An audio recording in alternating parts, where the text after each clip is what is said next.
নমস্কার, নিত্য নতুন রেসিপিতে আপনাদের সবাইকে স্বাগত। আজকে বানাবো চিংড়ি মাছের ভর্তা। তার জন্য প্রথমেই চিংড়ি মাছগুলোকে ভালো করে মাথা বাদ দিয়ে খোসা ছাড়িয়ে পেটের কাছ থেকে আর ঘাড়ের কাছ থেকে কালো অংশগুলোকে বাদ দিয়ে ভালো করে পরিষ্কার করে নিতে হবে।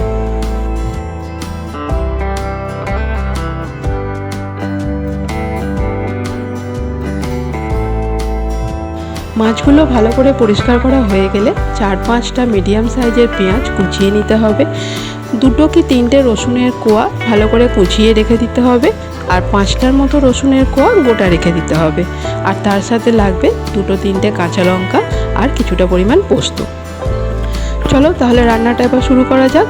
প্রথমেই তেল গরম করে তাতে চিংড়ি মাছগুলো দিয়ে সামান্য পরিমাণ ভেজে নিতে হবে। বেশি ভাজার দরকার নেই, তাহলে মাছগুলো শক্ত হয়ে যাবে। সামান্য পরিমাণ ভেজে নিয়ে মাছগুলোকে তুলে রাখতে হবে।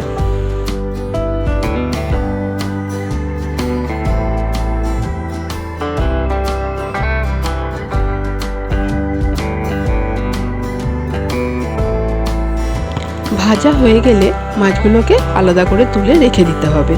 এবার ওই তেলেতেই সামান্য পরিমাণ আরও একটু তেল অ্যাড করে তাতে আগে থেকে কুচিয়ে রাখা পেঁয়াজগুলো দিয়ে দিতে হবে। এই পেঁয়াজগুলোকেও কিন্তু ভালো করে ভেজে নিতে হবে।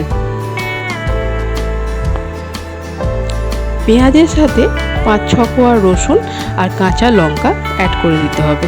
কাঁচা লঙ্কাটা কিন্তু যে যেরকম ঝাল খাও সেই মতো অ্যাড করতে পারো। আমি এখানে 2টো কাঁচা লঙ্কা দিয়েছি, তোমরা চাইলে আরও একটা কাঁচা লঙ্কা অ্যাড করতে পারো।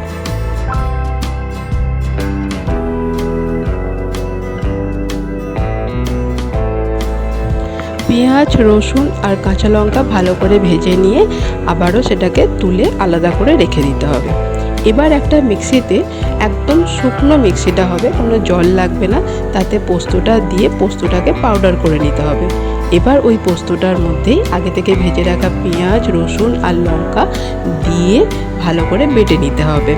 কোনো জল দেওয়ার দরকার নেই, তবে খুব যদি ঘন হয়ে যায় একদম সামান্য পরিমাণ জল দিতে পারো, তবে বেশি জল কিন্তু একদমই দেওয়া চলবে না। এবার ওই বাটার মধ্যেই ভাজা মাছগুলোকেও আস্তে আস্তে অ্যাড করে দেবো। মানে আগে থেকে ভেজে রাখা মাছ, পেঁয়াজ, লঙ্কা, রসুন সমস্ত কিছু একসাথে বেটে নিয়ে সাইড করে রেখে দিতে হবে। এবার একটা কড়াইতে সামান্য পরিমাণ তেল দিয়ে তাতে কিন্তু তোমাদের ওই আগে থেকে কুচিয়ে রাখা রসুন আর সামান্য পরিমাণ কালো জিরে দিয়ে বেটে রাখা মিশ্রণটা, যেটা আমরা বেটে রেখেছিলাম, সেই জিনিসটাকে তেলের মধ্যে দিয়ে ভালো করে নাড়াচাড়া করতে হবে। সামান্য পরিমাণ আমাদের এখানে নুন দিয়ে দিতে হবে। প্রথম থেকেই কিন্তু আমরা কোনো জায়গায় নুন অ্যাড করিনি, তাই স্বাদ মতো নুনটা কিন্তু এখানে আমাদের দিতে হবে। ভালো করে নাড়াচাড়া করে নিয়ে দেখবে মিশ্রণটা কড়া থেকে যখন ছেড়ে যাচ্ছে, জানবে রান্না রেডি। এবার গরম গরম ভাতের সাথে উপর থেকে হালকা সর্ষের তেল ছড়িয়ে সার্ভ করো। কেমন খেতে হয়েছে অবশ্যই জানিও।